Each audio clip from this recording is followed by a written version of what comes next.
আজকে একটা গুরুত্বপূর্ণ বিষয় নিয়ে একটু কথা বলবো। সেটা হচ্ছে কালে কালে না রাজনীতির ডেফিনেশনটা বদলে যাচ্ছে। রাজনীতির ডেফিনেশনটা বদলে যাচ্ছে। কোন পরিপ্রেক্ষিতে বলছি?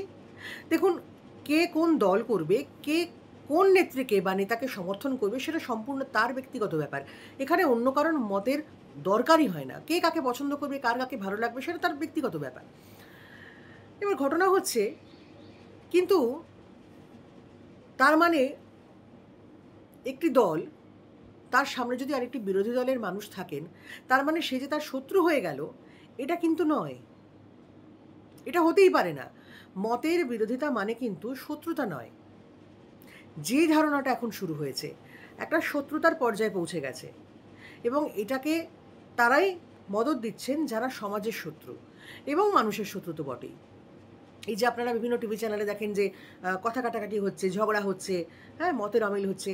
যখন বাইরে যান, স্টুডিওর বাইরে, তারা কিন্তু সৌজন্য বিনিময় করে তারা বাড়ি যান। ওই ঝগড়া দেখে, কথা কাটাকাটি দেখে আপনারা উৎসাহিত বোধ করে পাশের বাড়ির যিনি বিরোধী লোক রয়েছেন তার উপর চড়াও হলেন। এটা অনুচিত কাজ, এটা ক্রাইম। বা সোশ্যাল মিডিয়ায় কেউ কোনো বক্তব্য দিচ্ছেন, সেখানে আপনি যেহেতু পছন্দ করছেন না বলে মহিলা সমর্থককে বা অন্য কোনো মহিলাকে যা নয় তাই বলে গালাগালি করছেন। এটা আপনার শিক্ষা রুচির কী বলবো, দীনতার প্রকাশ এবং সমাজের শত্রু। হ্যাঁ, আজকে একটা জিনিস বলবো আপনাদেরকে, যেটা আপনারা হয়তো অনেকেই শুনেছেন এবং দেখেছেন। সেটা নিয়ে একটু কথা বলবো। দেখুন, বিভিন্ন দলের নেতা নেত্রীরা বিভিন্ন রকম বাইট দেন। কারণ সংবাদ মাধ্যম তাদের কাছে যান, ঠিকই আছে। কাউকে যে কিছু জিজ্ঞাসা করলে তারা তো সেটা উত্তর দেবেন, যে দলই হোক না কেন। কিন্তু একটিমাত্র লোক, সে যখনই কোনো কথা বলে তখনই মনে হয় যে এর থেকে খারাপ মানুষ আর পৃথিবীতে দুটো হয় না। না, আমার সঙ্গে অনেকেই সমর্থন করবেন আমার এই কথাকে, আবার অনেকে নাও করতে পারেন, করতে নাও পারেন, তাতে কিছু আসে যায় না। দেখুন, এখন ভোটের রাজনীতি চলছে। বাজার গরম, এমনিতেই উত্তপ্ত রয়েছে, চারদিকের হাওয়া তো এমনি খারাপ, তো সবাই জানে। দেবকে আপনারা সবাই চেনেন, আমরা প্রত্যেকেই জানি। প্রথমে সে একজন অভিনেতা, তারপরে একজন রাজনৈতিক ব্যক্তিত্ব। তিনি তার বয়সে যে উচ্চতায় পৌঁছেছেন, তাতে তিনি খুব ভালো করে জানেন যে কোন সিচুয়েশন কীভাবে হ্যান্ডেল করতে হবে এবং সে তার ছবির কাজের জন্য কার সঙ্গে কীরকম সম্পর্ক রাখবেন, তিনি সেটা খুব ভালো করে জানেন। এটা হতে পারে তার ইমেজ বিল্ডিং, ভালো তো। কেউ যদি তার ভদ্র ব্যবহার, সুস্থ চিন্তাভাবনা, ভালো আচরণ দিয়ে একটা পরিস্থিতিকে সামলে রাখতে পারেন, ঝামেলা হওয়ার থেকে যদি জিনিসটাকে নর্মাল করতে পারেন, দোষের কোথায়? কিচ্ছু দোষের নয়। এই কোনো একটা সংবাদ মাধ্যমে দেখলাম যে এয়ারপোর্টে নেমেছে, জয় শ্রীরাম বলেছে, শুনেছে, তাকে কাছে টেনে নিয়েছে। ভালো তো। একটা উত্তপ্ত পরিস্থিতি তৈরি করলে সেটা কি সমাজের জন্য ভালো হতো? না সেটা তার জন্য ভালো হতো? সে তো জানে কোথায় কীভাবে রিঅ্যাক্ট করতে হবে। এইটা সে করে ফেলেছে মহা অন্যায়। এই যে ভালো ভালো কথা বলা, সৌজন্য বিনিময় করা, হ্যাঁ? আগুনে ঘি না ঢালা, এটা সে খুব অন্যায় করে ফেলেছে। এবং সেই কথাটা কে বলছে? না কুণাল ঘোষের মতো একটি লোক। তাকে যখন প্রিজন ভ্যানে তোলা হচ্ছে, নাকে নল, হাতে স্যালাইন, তখন সে চিৎকার করে মমতা ব্যানার্জি সম্পর্কে যা নয় তাই বলে খারাপ কথা বলছে। যেই জেল থেকে বেরোলো, সেই সঙ্গে সঙ্গে স্তুতিগান শুরু হলো এবং এমন স্তুতি শুরু করলো যে মানুষটি যদি কোথাও কোনো রকম কিছু সিদ্ধান্ত সমস্যা তৈরি হয়, তাহলেও তাকে সেখানে উস্কানিমূলক কথাবার্তা বলে আরও খারাপের দিকে এগিয়ে নিয়ে যেতে সাহায্য করলো। এই লোকটি ওই তার নিজস্ব কোনো রকম বোধ বুদ্ধি নেই, নিজস্ব কোনো রকম সামাজিক সম্মান না থাকলে তো সবটাই গেল। যার নিজস্ব কোনো সম্মান নেই, সে দেবের এই যে একটা সৌজন্য বিনিময়, একটা ভদ্র আচরণ, সেটা নিয়ে খুব দেখলাম রেগে গেছে। যা না তাই বলে তাকে উল্টোপাল্টা কথাবার্তা বলছে, অপ্রয়োজনীয়। আমি অন্য কোনোভাবে নয়, বিষয়টা হচ্ছে একটা মানুষ হিসেবে জিনিসটা খুব খারাপ লাগলো। কোনো মানুষ যদি সিচুয়েশনটাকে নর্মালাইজ করার চেষ্টা করে, আরেকজন মানুষ বসে রয়েছে, সেটা কী করে খোঁচা মেরে মেরে সেখানে গণ্ডগোল তৈরি করে। এমনি যখন উত্তপ্ত পরিস্থিতি, কোনো মানুষ যদি চায় যে সেটাকে নর্মালভাবে ডিল করতে, যে একটা সুন্দর সৌজন্য বজায় থাকুক, তা না করে খারাপের দিকে এগিয়ে নিয়ে যেতে হবে। এই লোকটি হচ্ছে সেই সমাজের শত্রু এবং এর উস্কানিতে যারা যারা পা দিয়েছে তারা প্রত্যেকেই ডুববে এবং ডুবেছে।